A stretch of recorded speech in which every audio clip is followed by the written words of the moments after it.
2004, I started as a paralegal. Then I did all of HSLDA's federal lobbying on Washington, D.C. We got homeschoolers to be able to join the military. Back in 2010, 2011, homeschoolers were being turned away from the military, discrimination.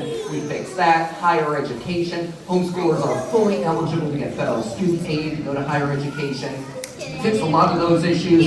Then in 2018, I kind of did a career change. I became a career civil servant. Some would call me a bureaucrat, working for the U.S. Department of Health and Human Services in the Office for Civil Rights. So I did civil rights law and health and human services. Really enjoyed that. But particularly after the pandemic, I sort of got bored, and I was like, I miss going and advocating for homeschool families, being able to fight for parents and kids, and to be able to educate their children at home. So I gave up my cushy government job. I served through 2 administrations, the first Trump administration, the Biden administration, and then came back to HSLDA, and I'm never leaving. I love what I get to do at HSLDA. It's a privilege. It's a privilege. A little bit about us. HSLDA was founded. Parents, bring your children up in the nurture and admonition of the Lord. I love the writings of Matthew Henry. Matthew Henry was a Protestant theologian. He wrote a 6-volume commentary of the Bible. And I skipped over to what he said in Ephesians 6 on his commentary. And he was talking about how parents should train their children. And it was very impactful to me as a dad today. You know, this was written 320 years ago. Matthew Henry wrote, "Give them a good education. It is the great duty of parents to be careful in the education of their children. Not only bringing them up as the animals do, taking care to provide for them, but bring them up in the nurture and admonition in such a manner as is suitable to their reasonable natures. Nay, not only bring them up as men or as women in nurture and admonition, but as Christians in the admonition of the Lord. Let your children have a religious education." Matthew Henry, 1706.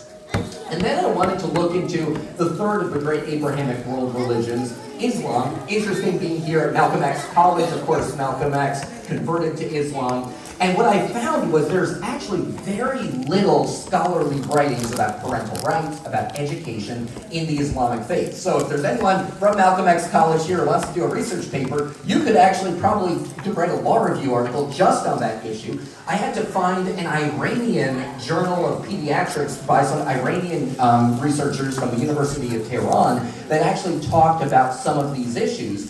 And they go HB 2827 and the 75-year tradition of homeschool freedom in Illinois, but then the challenges that we saw particularly this year to that homeschool freedom, because Plato, one of the great Greek philosophers, actually didn't respect parental rights. Any of you remember that scene in The Princess Bride where 90, he wrote, "Adam and Eve, and after them all parents were, by the law of nature, under an obligation to preserve, nourish, and educate the children they had begotten, not as their own workmanship, but as the workmanship of their own Maker, the Almighty, to whom they were to be accountable to them."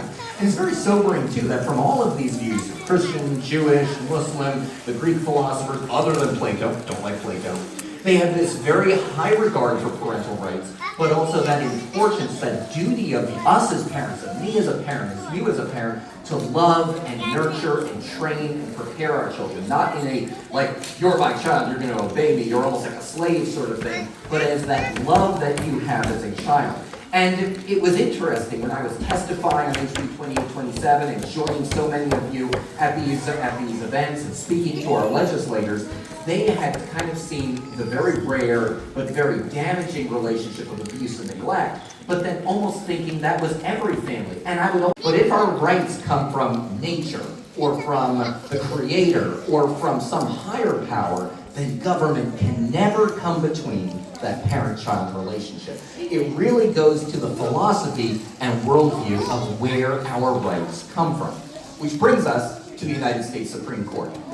100 years ago, some of these battles, similar to what we fought against HB 2827, were happening in our own country.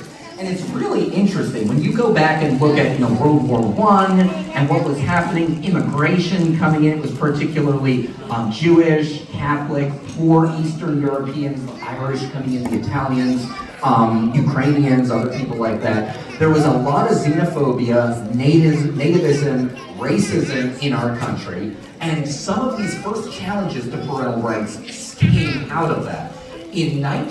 post-World War I, remember we were fighting the Germans in World War I and then again in World War II, there was a lot of hostility to German people, German culture, German speaking. Many of our immigrants were at that time were German. And many states were passing laws, the Ku Klux Klan was behind many of them actually, they were passing laws to ban any instruction other than in English. Now, this was primarily targeted at Germans, at German families, but it would catch up anyone else, Italians. I'm Puerto Rican on my dad's side, Italian on my mom's side. My Italian grandfather, my grandparents have passed away, but he would tell the stories of the nuns beating his hand if he spoke in Italian, and they literally beat Italian out of him. And so my grandparents shared with legislators and want to share with you is Illinois is not out of the mainstream. As you can see, there are 12 states, Wyoming just became the 12th, before that there were 11 states, where there is no notice required. You don't have to check in with the government to homeschool your children. And I personally, really, that's where I come from. The rights don't come from the government, so why do we have to check into the government? I love public schools. My dad spent 37 years as a special ed teacher in the state of New York and the state of Pennsylvania in the public schools, but our public schools are in trouble. There are about a third of kids who are proficient in public schools. When you look at Latino and Black families, it's even worse of the outcomes. It's more like 13 to 15% of kids who are proficient. Why are we saying that homeschoolers should answer to the public schools when the public schools have so many challenges? Our legislators in Springfield and Washington, D.C. should be focusing on improving the outcomes of public school kids, not going after homeschool families. You can see also Illinois is in good company with New Jersey, with Connecticut. It's not just, Republican states where you don't have to register. It's also states like Illinois, Michigan, Connecticut, New Jersey, where also, like Illinois, homeschoolers do not need to check in with the government in order to homeschool. Of course, there are still truancy laws, there are still compulsory attendance laws, there are still educational neglect laws. You have to make sure your kids are being educated, but you don't have to check in with the government. I want to close with this slide. I've actually got like 10 other slides, but I'm going to close on them. So email me at will.estrada@hslda.org if you want to see the whole slideshow. But I really want to encourage you to look at this study that just came out. It's by Alana Jorkland Young and Angela Watson from Johns Hopkins University. And it's titled The Changing Face of American Homeschool, a 25-year comparison of race and ethnicity. And it is utterly fascinating. I said in the very beginning, I was the only family of color, homeschooler of color who I knew in northern Pennsylvania.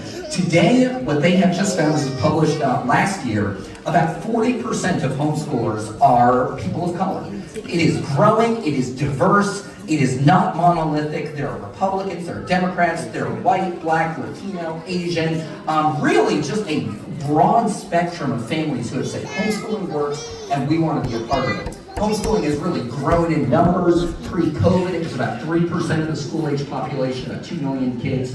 Post-COVID, it's about 6% of the school-age population. Some studies are 5.2, some are closer to 6, some are up to 7. I'm a little skeptical of those. But between 4 and 5 million students being homeschooled by their parents, like you guys, in the United States.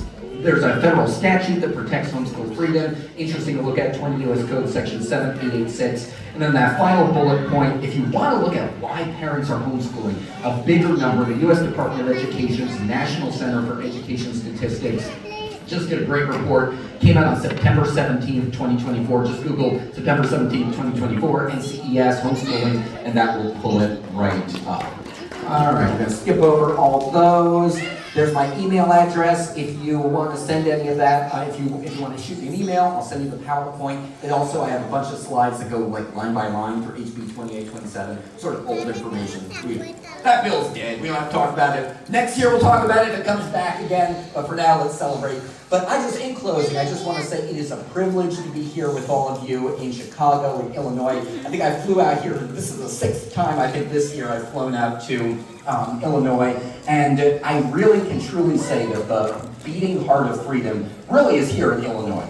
You all had that challenge, you came out, you made your voices heard, and I just from the bottom of my heart am so grateful for all of you. Thank you for what you're doing. Thank you for homeschooling your kids. It works, and pass it on to the next generation. Gisela,